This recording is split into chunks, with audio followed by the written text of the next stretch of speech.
As war rages on in Ukraine, a destructive frenzy against the country's anti-fascist past has spread like a plague. Memorials to Soviet soldiers who fought and died to free Ukraine from the Nazis are being desecrated in mass.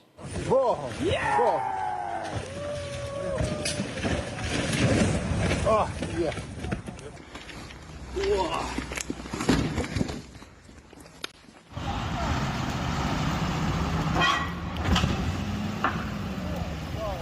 Should we be at all surprised? After all, Russia said it launched its military operation because of the worrying number of people who still glorify Nazism in Ukraine. And since the operation began, Kiev's attempts to whitewash World War II history have been kicked into overdrive, like when Ukraine's government removed and profusely apologized for a picture of former Japanese Emperor Hirohito that it posted in a video on Twitter.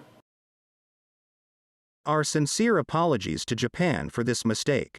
We had no intention to offend the friendly people of Japan.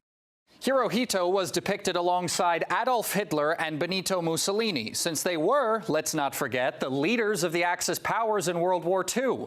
But just because Tokyo, which now supplies Kiev with military equipment, found it offensive, Ukraine decided to rewrite that part of history. Kiev's also decided to end its participation in a historical initiative of the Commonwealth of Independent States, which was intended to protect the memory of courage and sacrifice demonstrated by the Soviet people during World War II. And for some reason, that's something Ukraine doesn't want to do. Historical memory is being destroyed by the hands of Ukrainians, but it's the people who rule Ukraine who are destroying it. The main country that rules Ukraine is the United States. The main goal is to pit Russia and Ukraine against each other, to destroy historical memory, to inspire the younger generation into believing that Russia has always oppressed Ukraine, that Stepan Bandera was a great Ukrainian hero. It is for this purpose that they want young people not to know the history of World War II, so they do not know that Russians and Ukrainians are brothers. A lot of Ukrainians were heroes of that war, my father included, and now the West is trying to divide us. Arguably the most absurd was Ukrainian President Vladimir Zelensky's attempt to liken Russia's military operation in Ukraine to the extermination of the Jews at the hands of the Nazis. We are in different countries and in completely different conditions. But the threat is the same for both us and you, the total destruction of the people, state, culture. And even the names, Ukraine, Israel. On February 24, 1920, the National Socialist Workers' Party of Germany was founded. The party that took millions of lives, destroyed entire countries, tried to kill nations. 102 years later, on February 24, a criminal order was issued to launch a full-scale Russian invasion of Ukraine. Needless to say, some Israeli officials were not impressed and reacted with outrage. War is always a terrible thing.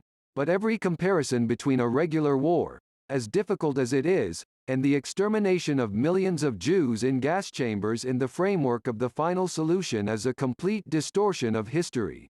Zelensky's government hasn't been alone in this alarming trend of rewriting World War II history, though. For the past 6 years, Russia's UN proposal to combat the glorification of Nazism around the world has been met with only 2 votes against, the U.S. and Ukraine. At the same time, Washington says it's canceling this year's annual Arlington Cemetery ceremony that commemorates the meeting of U.S. and Soviet troops shortly before the Nazis' defeat in 1945. No doubt a startling trend of historical revisionism is growing throughout the Western world, one in which the Soviets who liberated the concentration camps of Eastern Europe are called oppressors, and the Ukrainian neo-Nazis who glorify a past of anti-Semitic Nazi collaborators are called heroes. Now they are instilling in Ukrainians that Hitler considered Ukrainians as Aryans, equal to himself. But there was nothing like that. He considered Ukrainians subhuman. Stepan Bandera himself was arrested by the Nazis because he advocated for Ukraine's independence. Hitler's goal in Ukraine was enslavement, extermination, and the settlement of rich Ukrainian lands by German colonists. Sooner or later, people will see the light. People will understand that Ukraine and Ukrainians were just expendable for the goals of the West.